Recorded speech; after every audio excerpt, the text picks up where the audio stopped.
Hey guys, been a long time once again, and I'm really not sure how this one's going to go because of that, and because I still haven't really determined exactly what it is I wanted to say in this episode, except that it's going to be about DC Comics primarily, because I've just been dying to talk about it because it's such a big deal to me, and I feel bad, of course, about not having the ongoing dialogue I try to have with this channel about comics, where I let months go by without saying anything. Really going to try to correct that, especially going forward now with what has happened, and that would be the event that came out back in June, the DC Universe Rebirth, and here is the one-shot issue, and that's what I mostly want to discuss here, written by Geoff Johns, with various different artists contributing.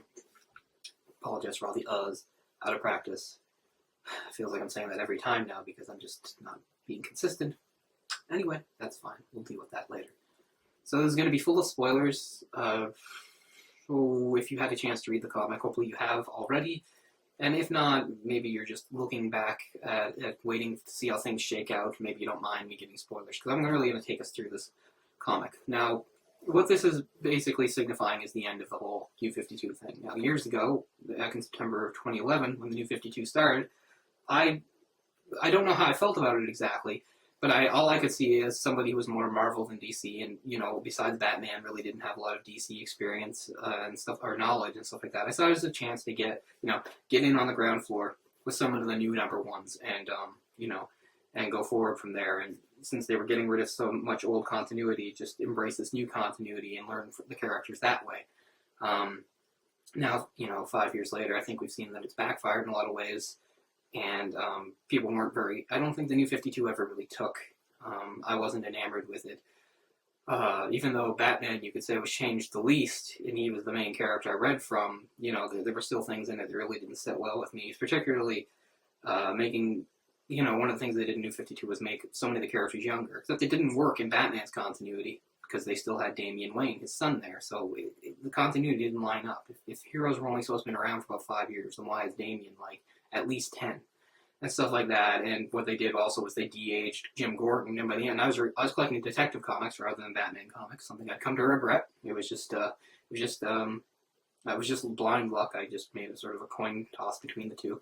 I mean, the last few issues of Detective Comics, as I'm sure people know, had, Batman once again supposedly being dead and being replaced, this time by Jim Gordon, working for the GCPD in a big bat suit, and he's younger and he's got military shaved hair, and it just didn't work for me, and I couldn't stand it, and I'll be much happier to see the older, mustachioed Gordon again. And so certain things like that are going to be restored here. So let's get right into the comic, because I'm just going to say it right now, somebody's reading comics is a long time, and I've seen so many continuity reboots and rebirths and things like that, it's very easy to get cynical.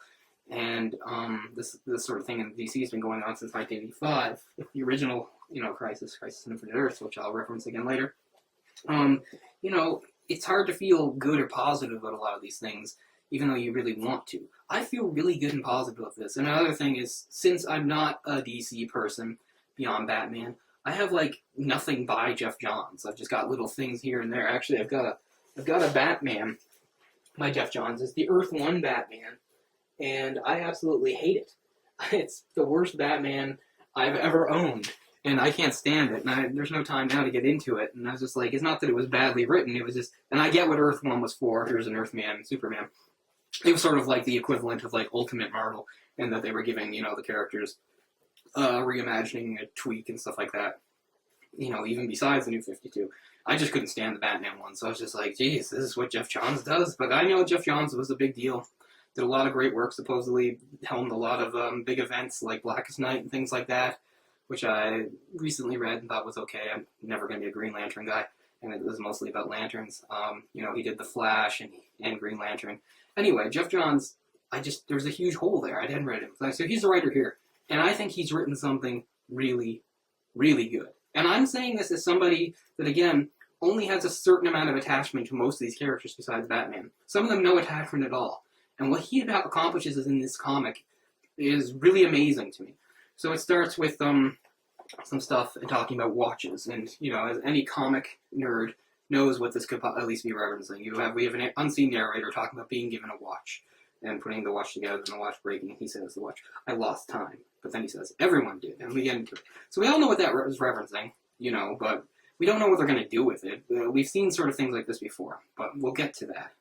So eventually we find that this disembodied narrator, oh, by the way, I didn't pick up on this to be that significant at the time, but we see Batman in the cave here, and it seems like there's 3 Jokers running around. I didn't think anything of that, but what I've read on the internet, people are trying to say, this means there's always been 3. I don't know. So boom, in a big splash page, we get the Flash, or one of them, Wally West, formerly Kid Flash. So right away, this is a character I have very little experience with. I read a little bit of the early 80s New Teen Titans that he was part of. And I know his deal. He was the Flash's girlfriend's nephew. He was a big Flash fan. Then he wound up doing it. And of course, when Flash himself dies in these pages, he is no longer Kid Flash for a while. He is Wally West, the Flash. But what happened in New 52 was he was supposedly wiped from continuity. Or he was changed into something else, which we'll get to later. But here he is. He's the guy outside of time, ever since Flashpoint, which was the event that kicked off New 52. And he's desperately trying to tell Bruce, about that something's wrong, about that the world they're in isn't right, all this stuff. And he winds up getting ripped away by the Speed Force. That's where he's in. And I never really grasped that much about the Speed Force, another thing Geoff Johns came up with. But it has a lot to do with time and space, and I guess he can only maintain himself here for so long before he gets ripped away. And every time he does this, he's risking, just being disintegrated fully. Now, there's a good callback here to, of course, the original Crisis, where the Flash, who is like the first person to be tipped off to what the Anti-Monitor is doing, appears before Batman to give him sort of a weird cryptic warning before completely disappearing. Now, he doesn't die there, but he dies later in a more heroic fashion. But I think it's an interesting callback already. We have Batman being reached out to by one of the Flashes cryptically and then disappearing. Something like that even seemed to happen in the Batman-Superman movie that just came out, but no time for that. So then we get some background about who Wally West was and what he did in the DC Universe before everything changed. And I'm sure that's all nice and nostalgic for some people, not for me, but I'm not going to say that doesn't affect me later on as you're going forward. So then then we have pages of him. Wonderful panel layout in this comic. Very well done. Some of them, they get a little busy and stuff, and you might think it's too much, but it really tells the story beautifully as it goes forward. Really well thought out and structured. And then we touch on some other characters. I guess some that I guess hadn't been around in the New 52, and this is showing that they do exist or that they're not gone. This is Ryan, I don't know if it's Choi, how you say it, but he's a young assistant of Ray Palmer, the Atom. And the Atom has gone deep into, I don't know, the microverse or whatever, and he seems to have found something to this. And it's like he stumbled upon something that reflects that the world they're in is wrong, something to do with time. Because that's what this is all about, right? This is all about getting rid of the New 52 and bringing something old back, and the characters, some of them being consciously aware of it. So this is something I didn't know. So we go to Ted Kord talking to the other younger Blue Beetle, and Dr. Fate appears. I had no idea that Dr. Fate was not part of the New 52. So, yeah, but he wasn't. So here, he appeared before Ted Kord, and Ted Kord has no idea who he was. So I was a little confused for that for a while, because I was like, everyone knows who Dr. Fate is. He's like, I don't know if he's in the Justice League, but he hangs out with the Justice League. He's like the authority on magic and stuff. People know him, but I guess he was one of the guys written out. He gives a weird cryptic warning. There's a panel shot here of Damian Wayne, I believe, looking at a birthday cake with a 13 on it. Maybe they're just letting us know he's getting older. I don't know. So we move on. Here's another character I missed out on that has something to do with Flashpoint. This was Pandora. And she's speaking to someone we don't see. And she's saying, about how she knows that this person or this thing has done this to the world. And they'll find out and they'll fight it. And they'll take it out, And how... the naive little, Alicia, blah, blah, blah, blah, it doesn't matter anyway. And then she seems to get disintegrated, which reminds me of something else from Watchmen. I might as well use the word Watchmen because that's what we were all thinking about when I showed you the watches and the star. So that seems a little familiar there too. So we get some other stuff about Diana. The last big thing that I guess that happened in New 52 continuity was that Superman had died and died for real. And then very quickly they're showing us, well, this New 52 Superman is like a different Superman. Here's the Superman like before Flashpoint, I guess is what they're saying. And there he is with a bit of a beard, and I think he's got a kid now, and I don't know. And they're talking about how odd it is. There's a point where Again, Wally is talking about how different the world is. One of the things is about how Green Arrow and Black Canary, he remembers them, of course, being very close and having a close relationship. And in this, they don't even really know each other. Another thing that's been, ripped away, as a lot of these characters were de-aged and stuff, so certain relationships don't exist anymore. Green Arrow also was a father, and he's not here. He was Connor Hawk's father. Other characters, we're not going to touch on everything. We're going to talk about what's important. So Wally's another person he tries to go to is, I guess, the love of his life, Linda Park. And he's convinced, I love her so much, she'll remember me. Because that's the real thing here. It's nobody remembers him, even if he shows up.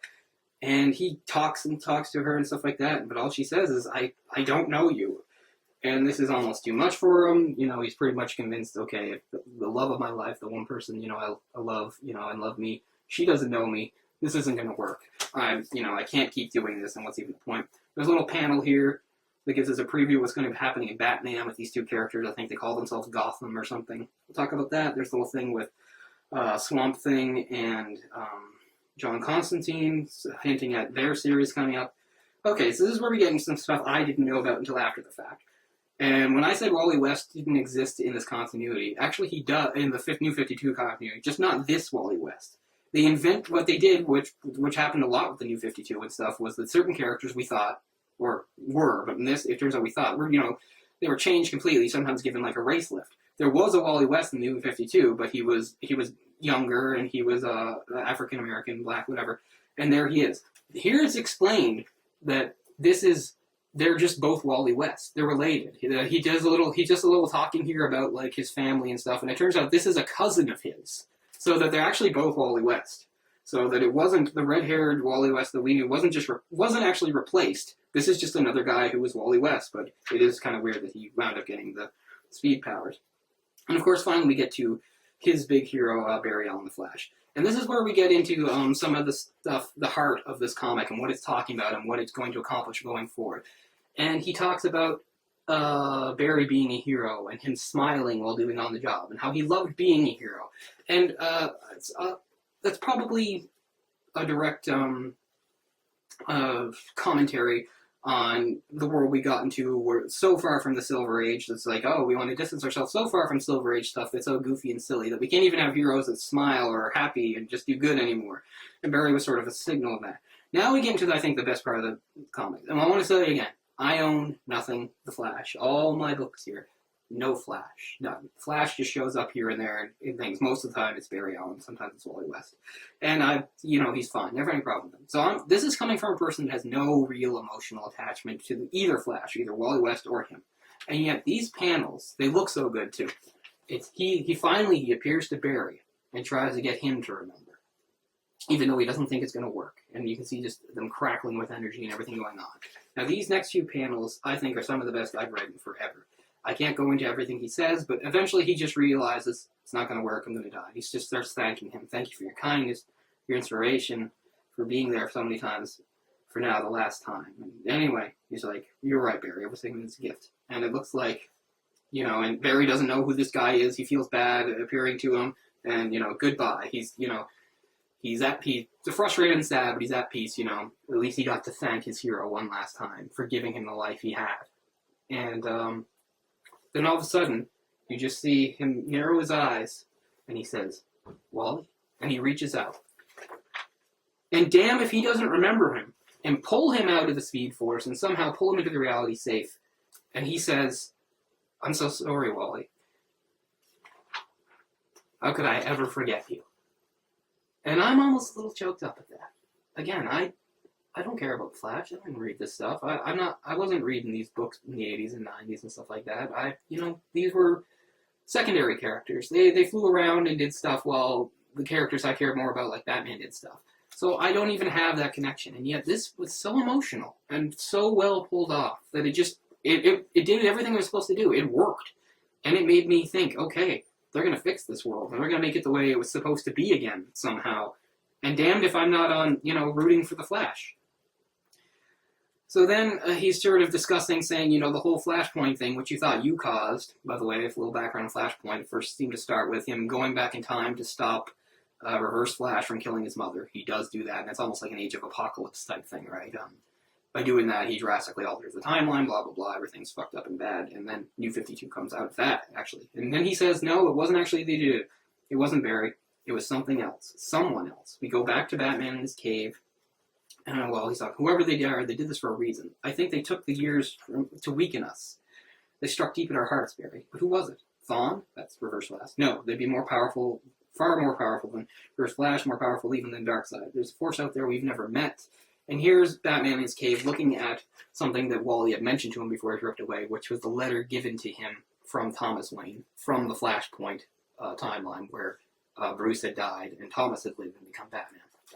And anyway, I can feel it, Barry. Even now, Barry, we're being watched. And Batman finds in the cave some residue from some of the crackling energy that Wally had expelled on the wall. You see, well, there's something directly from Watchmen, the comedian's badge. As he says, the words are being watched. So, tingling already, but what does this mean? Then, finally, the epilogue. Space, Mars, the watch coming apart. Oh my god, it's Watchmen. It's that sequence from Watchmen.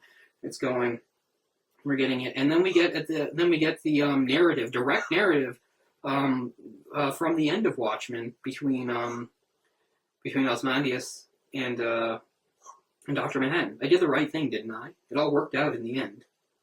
Nothing ends, Adrian. In the end, nothing ends, Adrian. Nothing ever ends. And boom! This is the DC universe. This isn't outside of it. So what they're saying is, it was frickin' Dr. Manhattan. The whole New 52 thing happened because of Dr. Manhattan screwing with things, time and space. It was like some sort of weird experiment for him.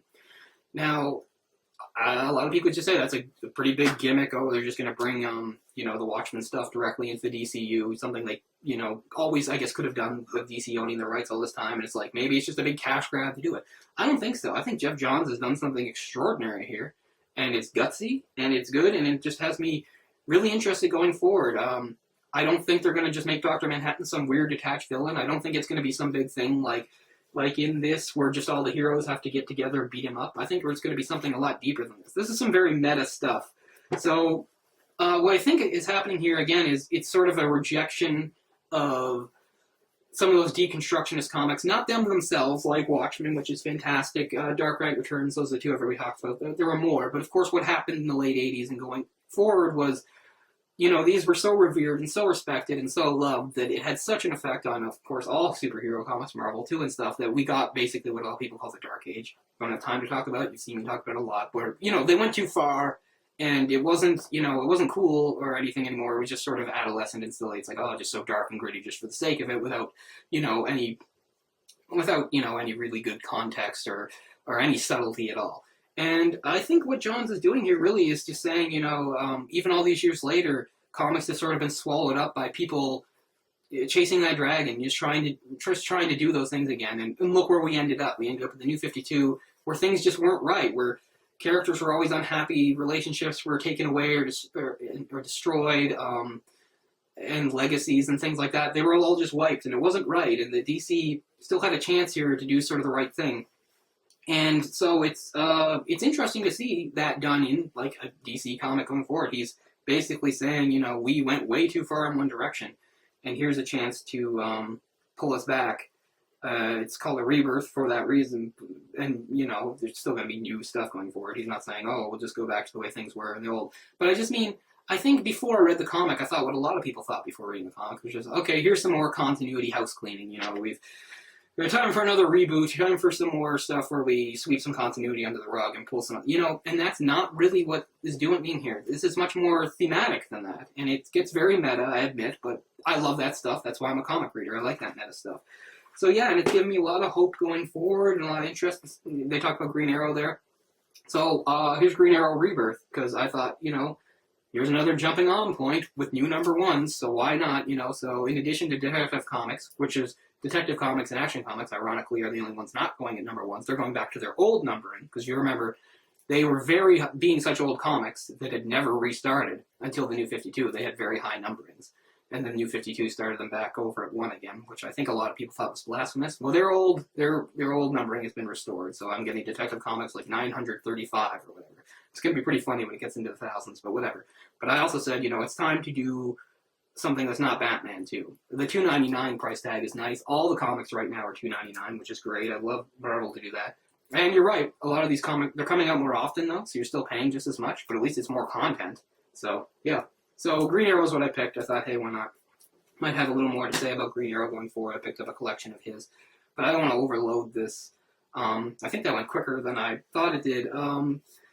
I guess it's because, it's one thing to think these things, and then when I get them out, it's a lot more simple. But as I said, I really love this comic, and it's given me a lot of optimism going forward and trying to refamiliarize myself with DC and get into some stuff that's not Batman. And yeah, I doubt everything can live up to it, but this is great. I just think this was a really great comic, and hats off to Geoff Johns for doing something really gutsy that I do not think is a marketing ploy, that I not think is just a continuity thing, that I think is a really bold statement. Excellent storytelling, excellent art. Again, some of these panels, we didn't have time to go into everything, but especially the stuff, of course, between Wally and Barry. I mean, I felt something, and not everyone's going to, but I don't know, I'm glad I am who I am, that if I read or see something good, I can feel something out of it, that I'm not just numb to all of it. And I just think it's a pretty good state done, because, again, I didn't necessarily have much of an attachment to these characters. I don't have a history of reading all their adventures or anything like that. And yet I still felt it, and I really liked it. I think this is just one of the great sequences and pages in comics to come along in a long time. But anyway, I'll shut up and stop gushing and stuff, and just say happy to get the channel going again. And definitely have some things on deck to talk about. We're going to stick on DC for a little while, of course. The passing of Darwin Cook, oh man, that hit me hard, of course, not just because I looked up him, because unlike so many of these other, celebrities or famous artists and people that have died and stuff, that affect our lives. I actually at least got to meet him, and he was just wonderful, and was so great, and he signed some things for me. I'll show you that stuff later. And the other thing is, I'm moving in about a month to a new apartment, and that's why I put off, for a long time, doing another collection video. My collection video is easily my most popular video, where I just show everything I own. And I was holding that off because I wanted to, until I moved, so I can show it, in the best way possible. So in August, I hope I'll get that done, so you can look forward to that. Some other things, like I said, I think we'll stick with DC for a while, but I'd love to hear your thoughts on the Rebirth, whether or not you read it, or if this is all new to you and I just told you now and spoiled everything, or what, or how you feel about Watchmen being tied into it after all these years, if you think it was the right thing, what you think about Geoff Johns, all that stuff. Anyway, it just feels really good to do this again, and I'll be coming at you a lot sooner. I've made that promise many times, but I don't know, I think just some of this optimism is giving me more energy and a more resolve to do this stuff going forward, so hopefully this was a good take. I really don't want to do it again. What did I just say about energy and resolve? I don't know. But I'll leave off there. There's probably some few things that I thought of that I forgot to include here, but I still feel pretty good about it. So we'll leave off for here, and I'll see you very shortly, True Believers, and I hope you're doing well.